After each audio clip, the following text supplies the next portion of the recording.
جوں جوں شامیوں پر اہل بیت رسول صلی اللہ علیہ وآلہ وسلم کی عظمت اور یزید کے مظالم کی داستانیں کھل کر سامنے آتی گئیں، اسی قدر ان کی یزید کے بارے میں نفرت بڑھتی گئی،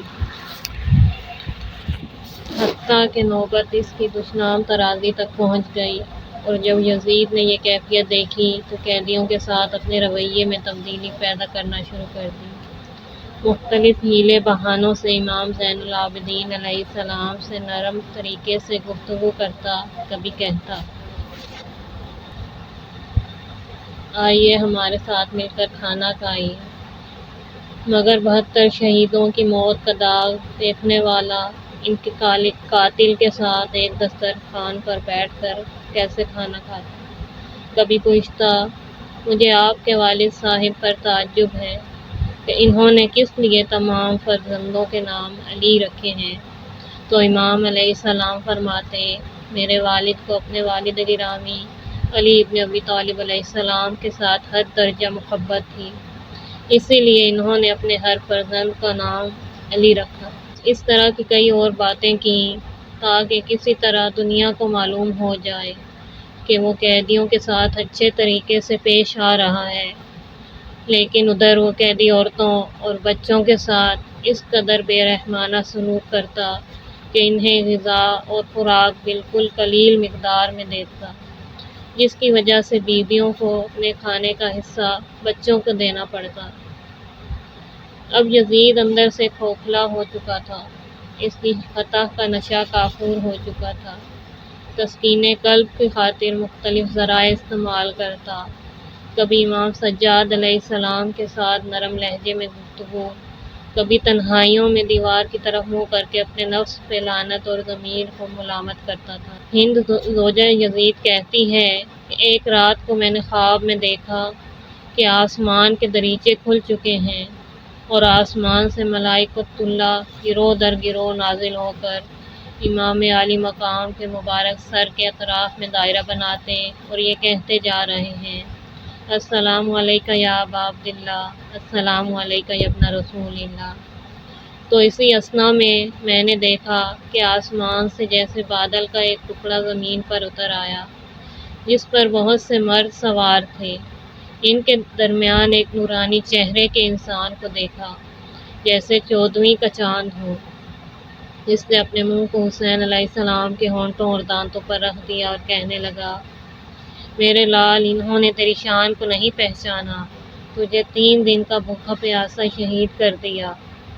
میرے بیٹے، میں تمہارا نانا رسول ہوں، یہ تمہارے بابا علی مرتضیٰ ہیں، یہ تمہارے بھائی حسن ہیں، یہ تمہارے چچا جعفر عقیل ہیں، یہ حمزہ اور عباس ہیں۔ اس کے بعد یکے بعد دیگرے خاندان ہاشم کے افراد کا فردن فردن نام لیا۔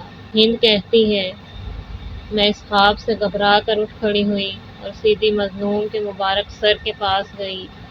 دیکھا تو اس سر کے اطراف میں نور کا حلقہ بنا ہوا ہے، جس کی شعاعیں آسمان کو چھو رہی ہیں۔ یزید کے پاس گئی، معلوم ہوا کہ وہ ایک تاریک حجرے میں جا چکا ہے اور اپنا منہ دیوار سے لگائے کہہ رہا ہے، میں نے حسین کے ساتھ یہ کیا کیا؟ جب میں نے اس کے چہرے کو اچھی طرح دیکھا تو بجھا بجھا اور اترا ہوا تھا۔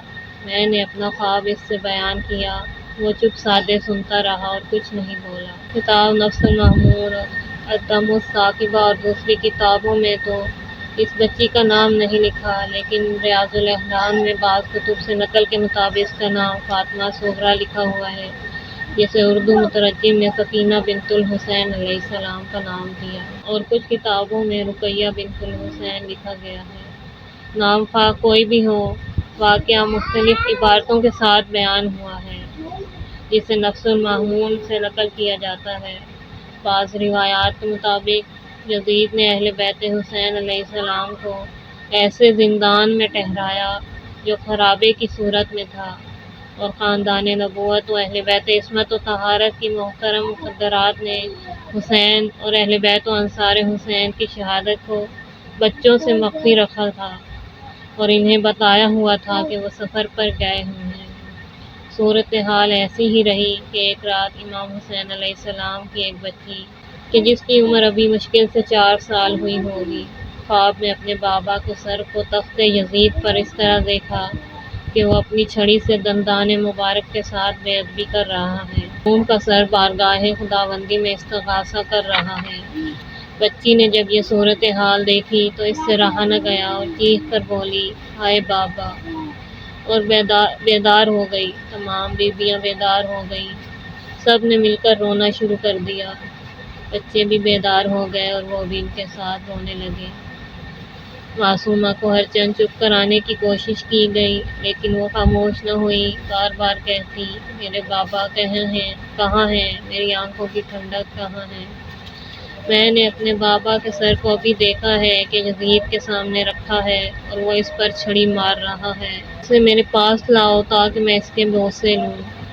اس پر تمام بیویوں نے زور زور سے رونا شروع کر دیا۔ زندان میں ایک بحران برپا ہو گیا۔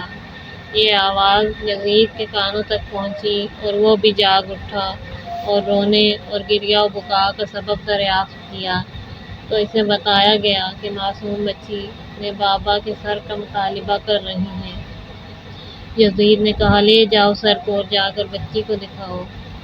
چنانچہ کشت میں رکھ کر رومال سے ڈھانپ کر وہ سر بچی کے سامنے پیش کیا گیا تو بچی نے جب رومال ہٹایا تو سر کو دیکھ کر بے تاب ہو گئی۔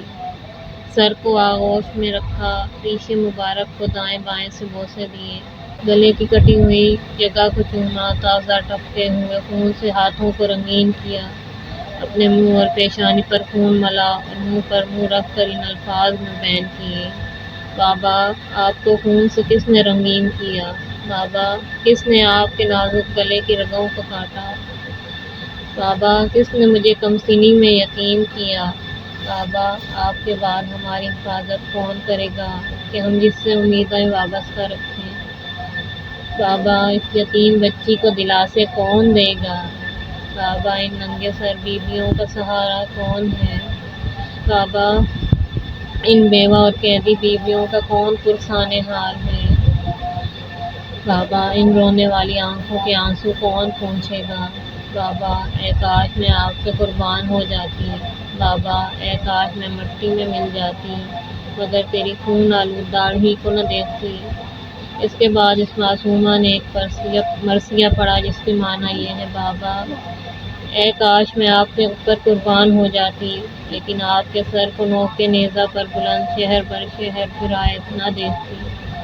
بابا ہمارے مرد مارے گئے، ہمارے بچے ذبح کر دیے گئے، بیویوں کے سروں سے چادریں اتار لی گئی اور غم کا لمبا عرصہ ہو گیا۔ اس کے بعد شہزادی خاموش ہو گئی، سانسیں رک گئیں اور سر سے آواز آئی، بیٹی جلدی کرو اور میرے پاس آ جاؤ، میں تمہارا انتظار کر رہا ہوں۔ آواز کا بلند ہونا تھا کہ تمام اہل حرم میں پھر کوہرام برپا ہو گیا۔ علی کی بیٹی نے بچی کو ہر ممکن ہوش میں لانے کی کوشش کی مگر بچی خاموش۔ بیوی نے نبض پر ہاتھ رکھ کر دیکھا تو فریاد کر کے کہا، انا للہ و انا الیہ راجعون۔ اس دنیا سے رخصت ہو گئی، غموں سے چھٹکارا حاصل کر کے سیدھی بابا کے پاس پہنچ گئی۔ جیسے کہ پہلے بتایا جا چکا ہے کہ قیدیوں کی وجہ سے شام کے حالات اس حد تک تبدیل ہو چکے تھے کہ اب یزید کے لیے جائے رفتن نہ جائے مانن یعنی کچھ سمجھ نہ آنے کی کیفیت ہو چکی تھی۔ اب اس کے لیے قیدیوں کو زیادہ دیر تک اپنے پاس رکھنے کے لیے ناممکن ہو گیا۔ دربار میں افراتفری، گھر میں انقلاب، قید خانے میں کوہرام، عوام کے دلوں میں نفرت۔ جن قیدیوں کو اپنے کر و فر کے اظہار کے لیے شام لایا تھا وہی قیدی اب اس کی ذلت اور رسوائی کا موجب بن گئے تھے۔ سید سجاد علیہ السلام، زینب عالیہ کے خطبات، امام محمد باقر علیہ السلام کا مختصر خطاب، عیسائی اور یہودی مذہب کے لوگوں کی یزید کو تمویل اور پھر ان کا دربار میں قتل کر دیا جانا، بچوں کا زندان میں شہید ہو جانا اور اس طرح کے سارے اسباب مل کر روز بروز یزید کو رسوا کر اور اس کی حکومت کو کمزور کرنے لگ گئے تھے۔ اب اس کے لیے اس کے سوا کوئی اور چارہ نہیں رہ گیا تھا کہ وہ کاروان حریت کے ان پاکیزہ افراد کو نہ صرف رہا کر دے بلکہ انہیں بحفاظت مدینہ بھی پہنچائے۔